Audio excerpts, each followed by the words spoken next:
साधारणतः आपल्या हातामध्ये कमीत कमी 3 महिने राहिलेले आहेत की ह्या एक्झामची पूर्व परीक्षा देण्यासाठी. तर आपण ह्या एक्झाम विषयी पाहणार आहोत की 20 वर्षातून पहिल्यांदाच एवढी मोठी सुवर्ण संधी सायन्स ग्रॅज्युएट विद्यार्थ्यांसाठी आलेली आहे. नमस्कार विद्यार्थी मित्रांनो, मी उत्तम गोरे या ठिकाणी एमपीएससी चॅलेंजर्स अकॅडमी मध्ये तुमचं सहर्ष स्वागत करतो. विद्यार्थी मित्रांनो, 20 वर्षातून म्हणजे मध्यंतरी पाठीमागे 2013-14 मध्ये ह्या डिपार्टमेंट मध्ये काय पोस्ट भरल्या होत्या, पण त्या नॉन गॅझेटेड पोस्ट होत्या. आता या डिपार्टमेंटचे फूड सेफ्टी विभाग जो आहे, अन्न औषधी विभाग, ह्यामध्ये या वर्षी 194 जागा आहेत आणि या सगळ्याच्या सगळ्या जागा गॅझेटेड क्लास 1 ऑफिसरच्या जागा आहेत. ह्या संदर्भातलं पेमेंट तर तुम्हाला माहितच आहे की गॅझेटेड क्लास 1 ऑफिसरचं पेमेंट हे खूप जबरदस्त असतं. आणि यानंतर दुर्दैवाची बाब असं आहे की नेक्स्ट टाइम हे ऍड पडेल का नाही ह्याची पण शाश्वती थोडीशी कमीच आहे. परंतु जे पुढं काय असेल किंवा मागं काय झालं ह्याच्यापेक्षा प्रेझेंट मध्ये काय झालं याचा आपल्याला विचार करणं फार गरजेचं आहे. का तर या ठिकाणी वर्तमान काळामध्ये जगणाराच माणूस सुखी समाधानी जीवन जगतो आणि वर्तमान काळामध्ये एवढी मोठी सुवर्ण संधी आपल्याला प्राप्त झालेली आहे. टोटल 194 जागांची ही ऍड आहे. आता ही जी परीक्षा आहे ह्या परीक्षेमध्ये 4 जूनला याची पूर्व परीक्षा आहे आणि त्यानंतर या ठिकाणी आपण पाहतो मुख्य परीक्षा आहे. पण पहिला जो आपल्यासाठी अवघड टप्पा आहे पूर्व परीक्षा, तर या लेक्चर मध्ये तुम्हाला मी संपूर्ण ज्या गोष्टी आहेत त्या सांगणार आहे की तुम्हाला उर्वरित दिवसासाठी या परीक्षेमध्ये नेमकं काय काय करायचं आहे आणि त्या मार्गाने तुम्हाला अभ्यास करायचा आहे. हा मुद्दा इथं लक्षात घ्या. पहिलं तर ही परीक्षा राज्यसेवेमध्ये आहे, त्याच्यामुळे राज्यसेवेची पूर्व आणि पूर्व हा एकच पेपर असणार आहे. हा मुद्दा इथं लक्षात ठेवा. आता या परीक्षेसाठी पात्रता काय? सायन्स ग्रॅज्युएट म्हणजे सगळेच सायन्सचे विद्यार्थी या परीक्षेसाठी पात्र असतील का? तर नाही, सगळेच सायन्सचे विद्यार्थी याच्यासाठी पात्र असणार नाहीत. तर सायन्स मधल्या काय स्पेशल ब्रँचेस आहेत त्या ब्रँचेस इथं लक्षात घ्या. ज्याला आपण अन्न तंत्रज्ञान म्हणतो म्हणजे फूड टेक्नॉलॉजी ज्याला आपण म्हणतो, तर हा एक मुद्दा लक्षात घ्या. त्यानंतर डेअरी टेक्नॉलॉजी झालं, त्यानंतर बायोटेक्नॉलॉजी झालं, तेल टेक्नॉलॉजी झालं, त्यानंतर ऍग्रिकल्चर. बघा, ऍग्रिकल्चरच्या विद्यार्थ्यांसाठी प्रचंड मोठी सुवर्ण संधी आहे. का तर इथं जर आपण पाहतो की ऍग्रीची या वर्षी ऍड काढण्यात आलेली नाही आणि ही जी संधी आहे ती ही खूप मोठी संधी आहे. का तर ऍग्रीच्या विद्यार्थ्यांना या ठिकाणी राज्यसेवेसाठी ते पात्र आहेत. म्हणजे या सगळ्यांचं गुडलक काय आहे बघा, राज्यसेवेच्या इतर जागासाठी पण हे पात्र आहेत आणि स्पेशली फूड सेफ्टीसाठी सुद्धा हे पात्र आहेत. त्यानंतर पशुवैद्यकीय शास्त्र झालं, त्यानंतर जैव रसायनशास्त्र झालं, त्यानंतर आपण पाहतो मायक्रोबायोलॉजी ग्रॅज्युएट, त्यानंतर केमिस्ट्री ग्रॅज्युएट झालं आणि वैद्यक शास्त्र म्हणजे यामध्ये फक्त MBBSच नाही तर BDS आला, BMS आला, BHMS सुद्धा आलेला आहे ह्या वैद्यक शास्त्रामध्ये. तर अशा प्रकारची पात्रता आहे. आता या परीक्षेचे जर टप्पे आपण पाहिले तर या परीक्षेचे टप्पे कसे आहेत आणि पहिला जो टप्पा आहे याचा ह्याच्यासाठी बेसिक कोणकोणती पुस्तकं घ्यायची आणि ती कशी वाचायची हे पण तुम्हाला मी या लेक्चर मध्ये सांगणार आहे. तर या परीक्षेचे प्रमुख आपण पाहतो 3 टप्पे आहेत. आता हे जे 3 टप्पे आहेत या ठिकाणी आपण पाहतो की गॅझेटेड पोस्ट आहे म्हणजे याची पूर्व परीक्षा होणार. ही पूर्व परीक्षा आपली 4 जूनला असेल. कधी? 4 जून. म्हणजे हातामध्ये आपल्या राहिलेले 3 महिने आणि या 3 महिन्याचा मुद्दा मी सांगतोय त्या प्रकारे फॉलो करा. चांगल्या प्रकारे तुम्ही लिस्ट मध्ये असाल. का तर कारण सांगतो, गेल्या वेळेस राज्यसेवा जे आहे त्या राज्यसेवेचा कट ऑफ पूर्णतः पाहतो 106चा लागला. का तर 106 म्हणजे या ठिकाणी एकतर या परीक्षेला फक्त सायन्सचे ठराविक ब्रँचेसचा पात्र असल्यामुळं ह्याचा कट ऑफ पण जास्त वाढेल असं नाही. परंतु डोक्यात धरा एवढे मार्क तुम्हाला पूर्व परीक्षेत पाडायची आहेत. बरोबर आहे. ह्याचा पुढचा टप्पा आहे मुख्य परीक्षा आणि मुख्य परीक्षेत ह्या वर्षी व्यापक बदल केलेला आहे. ही मुख्य परीक्षा ही डिस्क्रिप्टिव्ह आहे. कशी आहे? डिस्क्रिप्टिव्ह आहे आणि या ठिकाणी मुलाखत असे 3 टप्पे ह्या परीक्षेचे आहेत. आता पूर्व ते मुख्य ह्या डिस्टन्स मध्ये तुम्हाला मुख्य परीक्षेचा अभ्यास होऊन जातो. म्हणजे आजपासूनच तुम्हाला लगेच मुख्यचा अभ्यास करावा लागेल असं काय नाही. आजपासून मुख्यच्या अभ्यासाची गरज नाही. हे गरज नसण्याचं प्रमुख कारण तुम्हाला सांगतो की ह्या ठिकाणी या परीक्षेमध्ये जो अंतर आहे हे अंतर जवळजवळ आपण पाहिलं तर 4 महिन्याचं अंतर राहते आणि तेवढ्यामध्ये तुम्हाला मुख्य होऊन जाते आणि मुलाखतीचा काय पुढे मुद्दा येत नाही. म्हणजे आपल्या सगळ्या समोर प्रथम मोठी सगळी समस्या आहे ते म्हणजे याची पूर्व परीक्षा. आता हे जी पूर्व परीक्षा आहे त्या पूर्व परीक्षेमध्ये 2 पेपर राहतात बघा. पेपर 1 याला आपण जीएस म्हणतो आणि पेपर 2 याला आपण सीसॅट म्हणतो. आता पेपर 1 मध्ये विषय कोणते आहेत बघा. इतिहास, भूगोल, राज्यघटना, अर्थशास्त्र, विज्ञान, पर्यावरण, चालू घडामोडी. सेम राज्यसेवेची पूर्व परीक्षा म्हणजे राज्यसेवेच्या पूर्वमध्येच हा पेपर आहे आपला. तर यामध्ये 15-20 प्रश्न इतिहासावर, 15-20 प्रश्न भूगोलावर, राज्यघटनेवर 15-20, अर्थशास्त्रावर 15-20, एन्व्हायरमेंटवर या ठिकाणी 8 ते 10 प्रश्न. त्यानंतर आपण पाहतो चालू घडामोडीवरती 10-15 प्रश्न.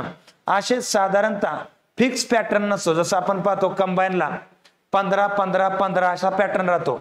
इतिहास 15, भूगोल 15, त्यानंतर अर्थशास्त्र 15. हे कंबाईनच्या परीक्षेला असं फिक्स राहतं. पण राज्यसेवेला असं फिक्स नसतं. कधी कधी 15 प्रश्न इतिहासावर येतात, कधी कधी 20 प्रश्न इतिहासावर येतात. म्हणजे हे फिक्स पॅटर्न नसतो. त्याच्यामुळे इथं लक्षात घ्या ह्या विषयाला तुम्हाला समान वेटेज द्यायचं आहे. पेपर जो याचा दुसरा असतो तो दुसरा सीसॅट.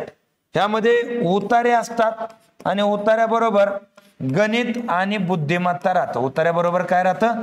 गणित आणि बुद्धिमत्ता हे 2 मुद्दे इथं राहतात. आता उतारे राहतात. उतारे आणि डिसिजन मेकिंग हे 137 मार्काला आणि साधारणतः 63 मार्काला. गणित बुद्धिमत्ता जनरली ऍव्हरेज असं राहतं. हे असो ह्यामध्ये भानगडीत पडू नका जास्त, का तर हे फक्त क्वालिफाईंग आहे. काय क्वालिफाईंग आहे आणि याचा अभ्यास फक्त एकच आहे. एवढाच अभ्यास करा. 2013 ते 2023 पर्यंत जेवढे राज्यसेवेचे सीसॅटचे पेपर झालेले आहेत ना तेवढेच सोडवा. ह्याचे जे मिनिमम 33% मार्क आहेत ते तुम्हाला इथं इझिली पडतात. एक्स्ट्रा याला काय लय मोठं करण्याची गरज नाही. तेवढ्यात तुम्ही इथं पास होता. हे क्वालिफाईंग पेपर आहे. तुमचं मेरिट या जीएस वर लागतं. म्हणजे या 200 मार्काला 100 प्रश्न तुम्हाला विचारले जातात आणि इथं तुमचं प्रामुख्याने मेरिट लागतं. आणि हे मेरिट गेल्या वेळेस राज्यसेवेचं 106चं होतं.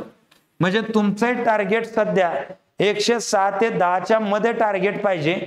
तेवढे मार्क आले तर तुम्ही मुख्यसाठी पात्र होणार.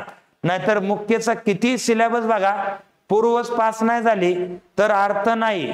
म्हणून आताच्या डेट पासून पूर्वला काय करायचं ते लक्षात घ्या. बेसिक स्टडी मटेरियल सांगतो तुम्हाला. इतिहास विषयाला तुम्ही समाधान महाजनचं पुस्तक वाचा. इतिहास 3 प्रकारचा इथं, प्राचीन, मध्ययुगीन. आणि यातल्या प्राचीन आणि मध्ययुगीन साठी तुम्ही साधारणतः विचार केला तर लुसेंटचं जीके वाचा आणि आधुनिक भारतासाठी समाधान महाजनचं पुस्तक वाचा. आणि हे दोन्ही वाचायचा कंटाळा आला तर या ठिकाणी लक्षात घ्या माझी स्वतंत्र इतिहास विषयाची बॅच आहे जे राज्यसेवा आणि कंबाईन दोन्हीसाठी आहे. 1499. त्यामध्ये सगळंच मी काय आहे कव्हर करतो. तुमचं काय ताण नाही. त्यानंतर भूगोलमध्ये लक्षात घ्या. भूगोलमध्ये तुम्ही दीपस्तंभचं जे पुस्तक आहे यामध्ये भारत आणि महाराष्ट्र हे दोन्ही पुस्तक वाचा. साधारणतः अपेक्षा आहे की 6वी ते 12वी स्टेट बोर्ड तुम्ही वाचली पाहिजेत. पण आता ते जर करत बसला तर तुमच्याकडे टाइम फार कमी राहिलेला आहे. आता ते स्वागाड पण आता जमणार नाही, का तर त्याला वर्षभर आधी अभ्यास लागतो. आता सध्या हातात एवढंच आहे, एवढंच करा. राज्यघटनेला तुम्ही लक्ष्मीकांत वाचलं पाहिजे पण ते आता तुम्हाला सोसणार नाही. त्याच्यामुळे आता फक्त रंजन कोळंबेचं पुस्तक वापरा. कोणतं? रंजन कोळंबे. त्यानंतर अर्थशास्त्राला दीपस्तंभ भाग 1 आणि यामधले ठराविकच चॅप्टर वाचायचे. सगळे चॅप्टर वाचायचे नाहीत. आता इथं तुमच्या माहितीसाठी मुद्दा सांगतो. ह्याची सुद्धा आपल्या अर्थशास्त्राची बॅच आहे. ह्याची 1499 आहे. हे दोन्ही एकत्र घेतले तर 2499 आहे. हे तर तुम्हाला मी फिक्स गॅरंटी देतो. जे 15-20 प्रश्न अर्थशास्त्राला विचारले जातील ते माझ्या लेक्चरच्या बाहेर काही करू नका, तेवढंच करा, त्यातनं तुमचं 100% क्लिअर होईल. त्यानंतर विज्ञान. आता हे लय राडा या विषयात तुम्हाला सांगतो का, तर यात किती वाचलं तरी बरोबर येत नाही. म्हणून मानसिक समाधानासाठी विज्ञान वाचायचंय. 6वी म्हणजे 8वी 9वी आणि 10वीचं स्टेट बोर्ड वाचा. आणि लय जर वाचायचंय तर बस्केनचं पुस्तक आहे विज्ञान, हे वाचा. शेवट या विषयात निम्मे अर्धे प्रश्न बरोबर येणं सुद्धा या ठिकाणी काय आहे, रिझल्ट आल्यासारखं आहे. त्यानंतर पर्यावरणाला तुषार घोरपडे सरांचं पुस्तक आहे, ते या ठिकाणी वाचा. आणि डिस्क्रिप्शन मध्ये आपला टेलिग्राम आहे, तोही जॉईन करा. हळूहळू पर्यावरणाचे मी भरपूर व्हिडिओ मोफत मध्ये तुम्हाला इथं टाकणार आहे. ऍप मध्ये पण आहे, ऍपची लिंक आहे, ते डाउनलोड करा. तिथे पर्यावरणाचे व्हिडिओ टाकणार आहे. त्यामध्ये काय 6, 7, 8, 10 प्रश्न येतील पर्यावरणावरती. काही फिक्स नसतं, कधी 6 येतील, कधी 8 येतील, कधी 10 येतील. असं घडलंय 2013 पासून. त्यामुळे तुम्हाला सांगतोय मी, तिथं तुम्ही ते वाचून घ्या. चालू घडामोडीसाठी वर्षभराचं अभिनवचं पुस्तक आहे, ते वार्षिकी वाचायचंय. तर या पद्धतीने हे विषय वाचल्यावर तुमच्या ध्यानात राहणार पण नाहीत. म्हणून काय करायचं, एक 21,000चं क्वेश्चन सेटचं पुस्तक आहे लोकसेवा पब्लिकेशनचं, ते घ्या. चॅप्टर झाला की चॅप्टर वाईज आयोगाने विचारलेले प्रश्न दिलेले आहेत.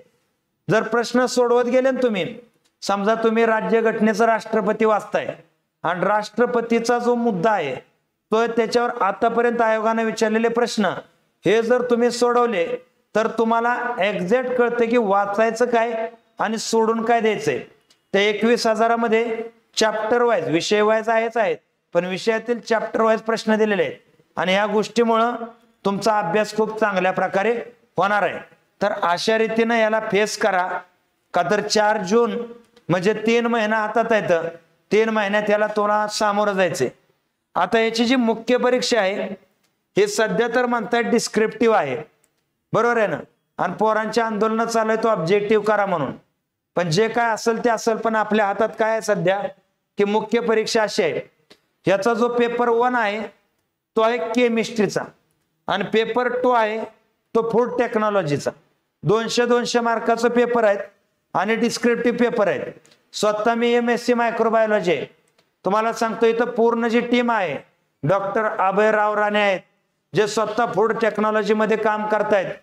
त्यानंतर आपण पाहतो कर्डिले सर आहेत, स्वतः केमिस्ट्री मध्ये नेट सेट आहेत.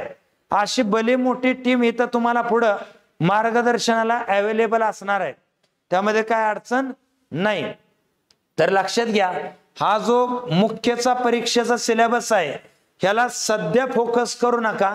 का तर 3 महिने तुम्हाला हे जे मड उचलायला आहे ना पूर्वचं, हेच लय मोठं जड जाणार आहे. का तर हे बारकं नाही, राज्यसेवेच्या पूर्वचा अभ्यास करायचा आहे.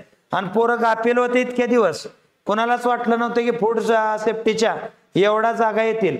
त्यामुळे सगळेच एका लेवलला आहेत, त्यामुळे तुम्हाला काय लय मोठा त्रास होणार नाही. रगडून अभ्यास करा. त्या व्यतिरिक्त जर काही विद्यार्थ्यांना असं वाटत असेल आमचं वजन तुम्ही हलकं करताय का, तर 100% तुम्हाला सांगतो राज्यसेवे म्हणजे हे जे अन्न औषध विभागाची परीक्षा आहे फूड सेफ्टीची, ह्याला आपण महाराष्ट्रातील अत्यंत तज्ञ टीमला घेऊन हा पूर्व मुख्य मुलाखत हा जो कोर्स आहे सुरू केलेला आहे. 9,999 ह्याची फीज आहे. यामध्ये पूर्व आहे, मुख्य आहे, मुलाखत आहे. पण काय जणांना असं वाटत असेल की आम्ही पूर्वच पास होणार नाही, काय पास होणार नाही, पूर्वच, तर हे मुख्य हे बोकांडी बॅच घेऊन आम्ही करू काय. तर त्याच्यासाठी फक्त पूर्व परीक्षेची सुद्धा आपण बॅच टाकलेली आहे आणि त्याची फी 4,999 आहे. आता दुसरा मुद्दा काय आहे, जे इतक्या दिवसापासून ऍग्रिकल्चरच्या फील्डमध्ये आहेत आणि त्यांनी गेल्या वेळेस ऍग्री MPSC दिलेले आणि ऍग्री MPSC दिलेल्या ऑलरेडी राज्य घटना झाले, विज्ञान झाले, गणित बुद्धिमत्ता झाले, सगळंच झाले. त्यांच्यासाठी आव्हान कोणतं आहे तर इतिहास आणि अर्थशास्त्र. पहिलं तर मी महाराष्ट्रातल्या पोरांना खरंच म्हणजे मनापासून धन्यवाद देतो या बॅचला खूप मोठा प्रतिसाद पोरांनी दिलेला आहे. आता परत एकदा तुम्हाला ही बॅच परचेस करायची असेल, जे विद्यार्थी या एक्झामला फॉर्म भरतायत, तर या दोन्ही विषयाची फी, ह्यात राज्यसेवा आणि कंबाईन पूर्व मुख्य हे सगळंच कव्हर केलं जाईल. म्हणजे फूड सेफ्टीचं सगळंच कव्हर होणार आहे. इतिहास आणि अर्थशास्त्र तर हे विषय 2499 आहे. तर स्क्रोलवरती जो नंबर आहे त्यावरती तुम्ही व्हॉट्सअप करा किंवा कॉल करा आणि बॅच घ्यायची असेल तर तिथं सांगा. आणि दुसरा मुद्दा, डिस्क्रिप्शन मध्ये पण आपली लिंक आहे टेलिग्रामची म्हणा, या ठिकाणी ऍपची म्हणा, ते या ठिकाणी जॉईन करा. ऑटोमॅटिक तुम्हाला बॅच समोरच दिसून जाईल. राज्यसेवा सेक्शन मध्ये ही बॅच आहे आपली, तर ही बॅच तुम्ही जॉईन करू शकता. तर या ठिकाणी मी इथंच थांबतो.